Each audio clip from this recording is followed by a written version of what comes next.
Have you heard of tall poppy syndrome? That's when someone stands out for being clever, talented, or just great at marketing themselves and gets attacked or criticised for the very thing that attracts attention to them. It's real, and it's been around forever, long before the days of social media. But now, with some effort, we can reach so many more people and communities than ever before. So the likes can increase as people get to know us, but so can the sniping, backbiting and hating. Since being noticed means we will attract supporters and critics, it's important that we learn to deal with our critics in the most powerful way possible. When we don't feel liked or loved, all the negative comments will hurt. In fact, how deeply they hurt is the absolute measure of how intrinsically valuable we feel. And that's not a task we should be alone with. We all need love in our lives and a sense of meaningful and intimate connection with others. And we need to lean on people who we can be completely imperfect with and who will love us anyway, no matter what mistakes we make. The few of us who either had amazing parents that made us feel this way or who have a wonderful life partner have an advantage in this respect. But the rest of us can build connections with great friends who will provide us with this support too. All we have to do is to give generously of ourselves in return. As I often say, we need to be the people we want to attract. Purpose and passion are the other ingredients that cushion you from the hurtful effects of criticism. The more you believe in what you're doing and saying, the less you're going to care about what others think. I know, for example, that a lot of people will think my videos are complete rubbish, but I don't care because I know why I'm creating them, and my purpose is far bigger than pleasing average people with no interest in bettering themselves. These people will never get me, and that's fine. Elon Musk is a world-changing visionary and creator of Tesla, SpaceX, PayPal and The Boring Company, which is planning to build a massively ambitious underground tunnel from New York to LA. Although millions think of his bold achievements with awe, he gets 99 negative posts an hour. Now that's a tall poppy.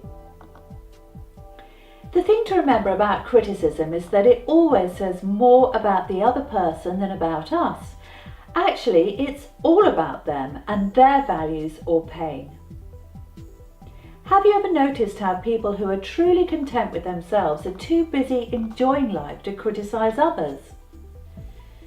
Also, if we're going to care even a little bit about what others think, which because we're humans we all do, we should remember that people judge us 10 times more for how we react to criticism rather than what we say in response to it.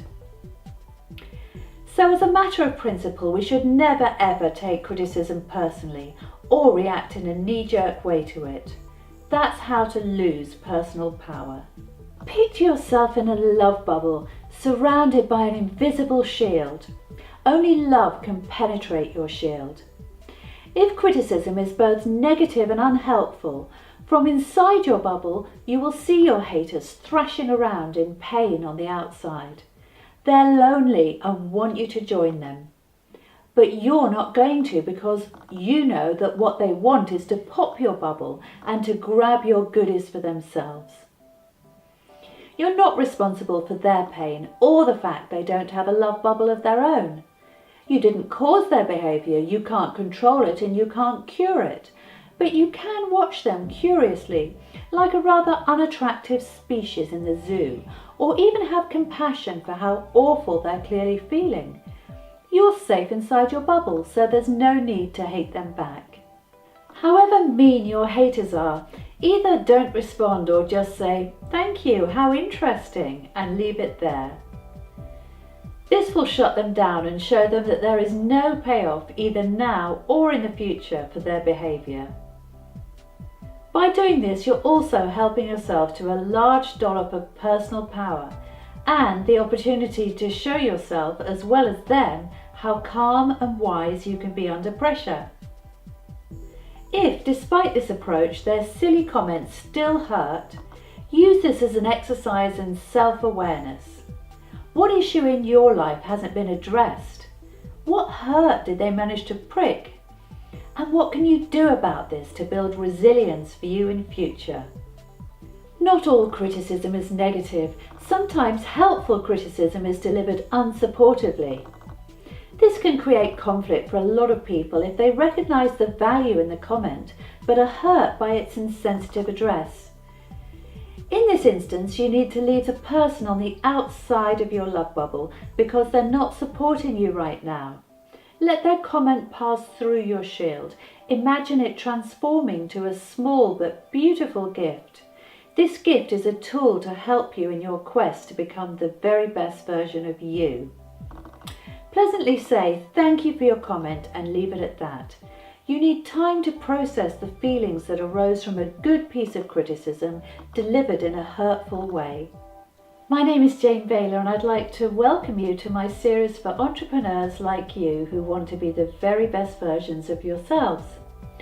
I've spent many years on the front line of business relationships and I believe that success starts with you.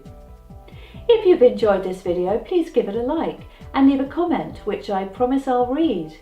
If you've got ideas for other topics you'd like me to address in my series, please suggest them too, as I want to create incredible value for you.